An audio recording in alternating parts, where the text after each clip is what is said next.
Assalamualaikum warahmatullahi wabarakatuh. Kembali lagi dengan saya Rizky Ananda Putra dalam pembelajaran matematika. Kali ini kita akan membahas latihan soal mengenai perpangkatan dan bentuk akar. Ya, kita mulai tidak membuang waktu yang lebih banyak lagi. Kita mulai misalnya di sini ada contoh soal yang pertama. Itu ada misalnya 5/3 pangkat 3. Nah, kita diminta tentukan hasil dari 5/3 pangkat 3. Maka ini artinya adalah 5 pangkat 3 per 3 pangkat 3. Nah, kenapa seperti ini? Karena sifat dari perpangkatan itu ada yang mengatakan A per B pangkat N sama dengan A pangkat N per B pangkat N. Nah, kita tulis ya, dari sifat A per B pangkat N sama dengan A pangkat N per B pangkat N. Nah, seperti ini. Jadi, di sini tinggal kita tentukan hasilnya. 5 pangkat 3 itu artinya adalah 5 kali 5 kali 5. Sedangkan 3 pangkat 3 artinya 3 kali 3 kali 3.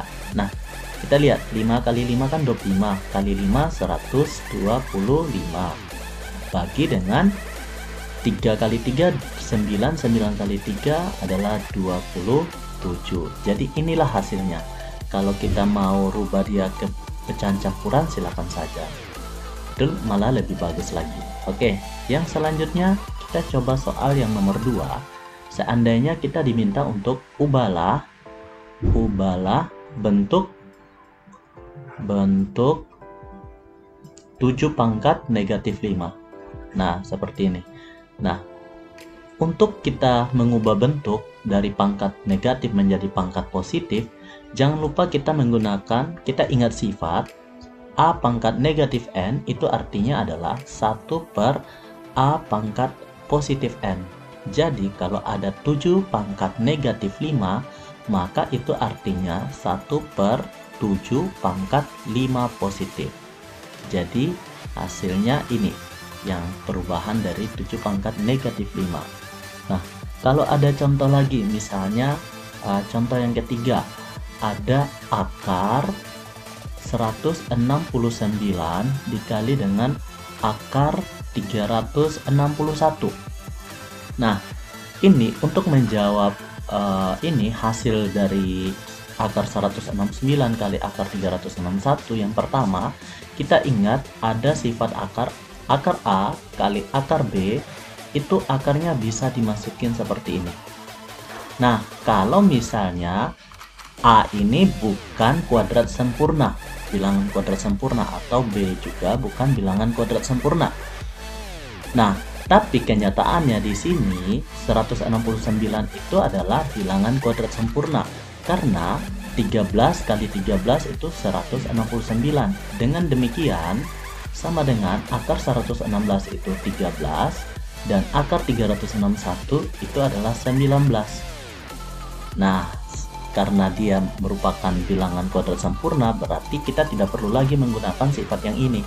Kalau misalnya kalian mau menggunakan lagi sifat yang ini, silakan, nanti hasilnya sama saja. Jadi di sini 13 dikali dengan 9 itu 7.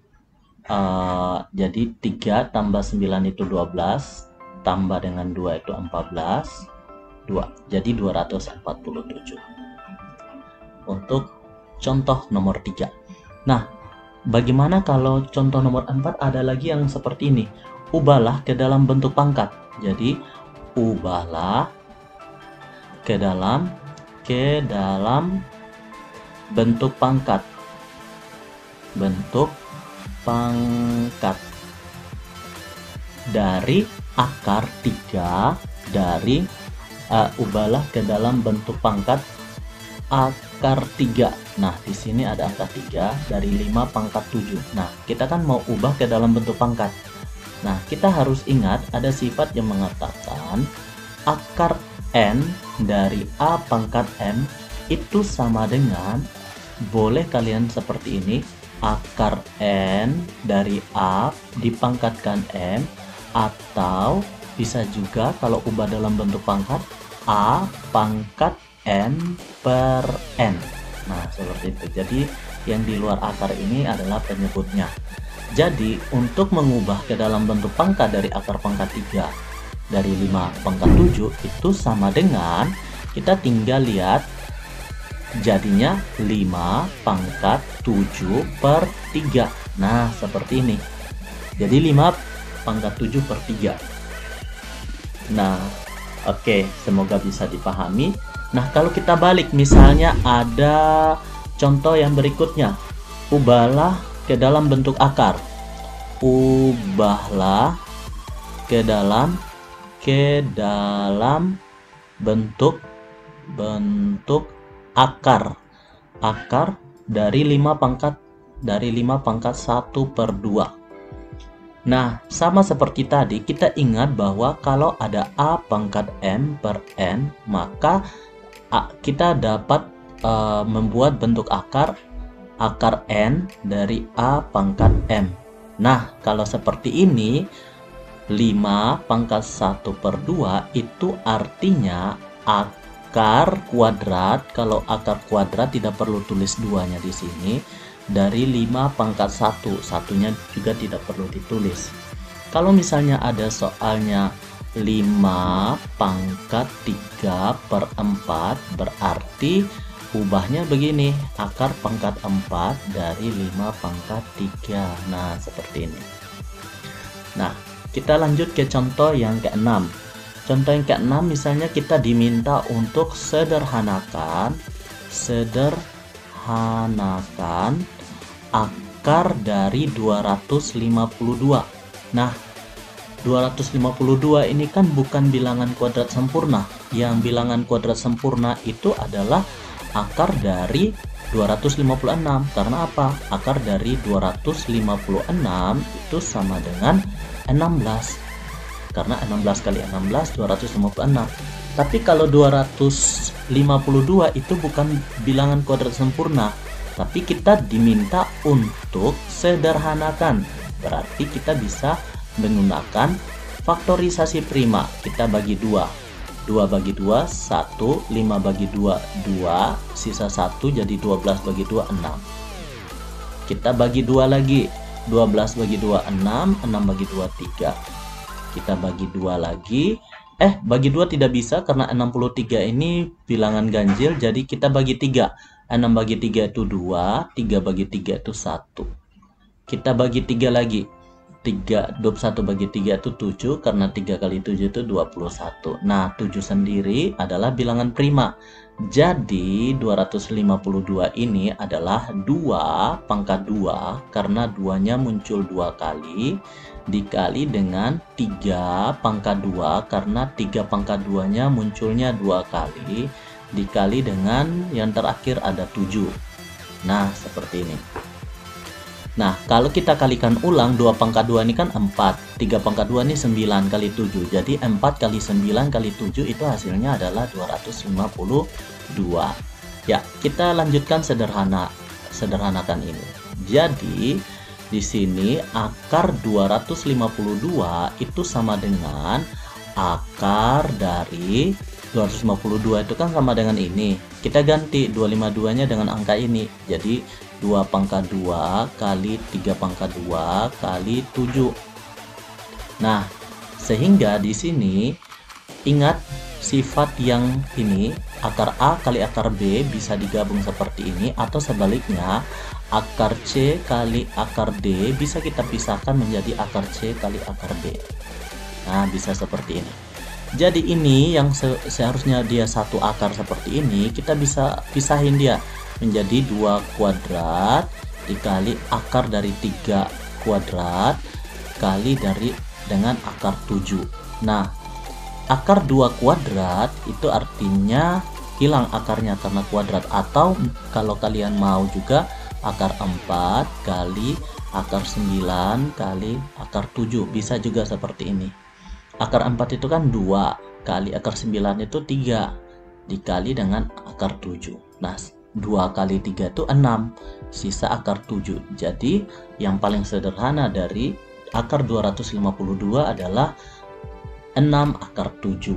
Nah, seperti itu ya, semoga bisa dipahami. Nah, sekarang kita diminta untuk bentuk sederhana atau dari 5 pangkat negatif 3. Nomor 7, contoh yang ke-7, bentuk dari 5 pangkat negatif 3 dipangkatkan lagi dengan 6. Nah, yang pertama kita ingat yang pangkat yang ini, sifat yang ini, A pangkat negatif N sama dengan 1 per A pangkat N. Dan jangan lupa juga untuk sifat, misalnya kalau ada perpangkatan, misalnya A pangkat N lagi dipangkatkan N, maka nanti hasilnya itu bisa, pangkatnya bisa dikalikan, pangkatnya N dikalikan dengan N. Nah, begitu juga dengan 5 pangkat negatif 3. 5 pangkat negatif 3 ya, sebentar saya hapus. 5 pangkat negatif 3 pangkat 6. Nah, ini kan 5 pangkat negatif 3 lagi kita pangkatkan 6. Itu artinya 5 pangkat negatif 3 kita kali dengan 6. Nah, 5 negatif 3 kali 6 itu sama dengan negatif 18. Negatif 18, kalau pangkatnya negatif, kita kembali lagi di A pangkat negatif N sama dengan 1 per A pangkat N. Itu artinya adalah 1 per 5 pangkat 18 positif. Nah, seperti ini. Nah, yang selanjutnya coba kita ambil contoh lagi, makin banyak contoh biar makin paham. Misalnya kita ubahlah ke dalam bentuk pangkat. Ubahlah ke dalam bentuk pangkat. Nah, dari 1 per akar pangkat 7, ini akar pangkat 7 dari 5 pangkat 3. Nah, misalnya seperti ini. Ingat bahwa yang pertama kita ubah dulu yang di bawah. Yang pertama kita ubah dulu yang di bawah sama dengan 1 per 5 pangkat 3 yang di dalam dulu per yang baru yang di luar 7. Nah, karena dia berada di 1 per, berarti kita ubah dia menjadi, pangkatnya kita naikkan menjadi negatif 3 per 7. Nah, jadi ubah ke dalam bentuk pangkat seperti ini. Karena dia berada di bawah 1 per, maka dia pangkatnya negatif. Nah, terus kita coba contoh yang berikutnya, contoh ke-9. Di video kali ini kita akan membahas 10 contoh soal. Nomor 9, ubahlah ke dalam bentuk akar. Misalnya, ubahlah ke dalam bentuk akar dari 7 pangkat negatif 4 per 5. Karena dia pangkat negatif, maka kita bawa dia menjadi 1 per 7 pangkat positif 4 per 5. Kalau dia sudah berada di bawah 1 per, maka pangkatnya tidak ada lagi tanda negatif. Selanjutnya 1 per, nah kalau pangkatnya pecahan berarti dia akar. Intinya kalau dia pangkatnya pecahan berarti dia akar. Akar dari berapa? Akar penyebutnya 5, jadi akar pangkat 5 dari 7 pangkat pembilangnya yaitu 4. Jadilah seperti ini. Jadi bentuk akar dari 7 pangkat negatif 4 per 5 itu sama dengan 1 per akar 5 dari 7 pangkat 4. Oke, di video ini kita cukupkan contoh sampai 10 saja, dimana soal nomor 10 misalnya kita tentukan hasil dari 125 pangkat 1 per 4 pangkat 4 per 3. Nah, itu kita ingat lagi yang seperti tadi, A pangkat M lagi dipangkatkan N, maka pangkatnya dikalikan, yaitu pangkat M kali N. Nah, begitu juga ini untuk kita mencari hasilnya, berarti 125 pangkat 1/4 kali dengan 4/3. Nah, 1 kali 4 kan 4, 4 kali 3, 12. Nah, itu juga bisa kita kalikan seperti itu. Tapi alangkah lebih mudahnya, karena ada penyebut dan pembilang yang sama-sama 4, kita bagi langsung 4 bagi 4, 1. Jadi sisa 125, pembilangnya sisa 1, penyebutnya sisa 3, jadi 1/3. Atau kita ubah ke dalam bentuk akar pangkat 3 dari 125. Artinya, berapa pangkat 3 yang menghasilkan 125? Kebetulan 125 ini merupakan angka kubik, karena 5 pangkat 3 itu 125. Dengan demikian, akar pangkat 3 dari 125 itu sama dengan 5. Oke, sampai di sini dulu. Semoga bisa dipahami dan digunakan sebagai video untuk belajar materi perpangkatan dan bentuk akar. Wassalamualaikum warahmatullahi wabarakatuh. Salam sejahtera untuk kita semua. Sampai jumpa di video yang berikutnya.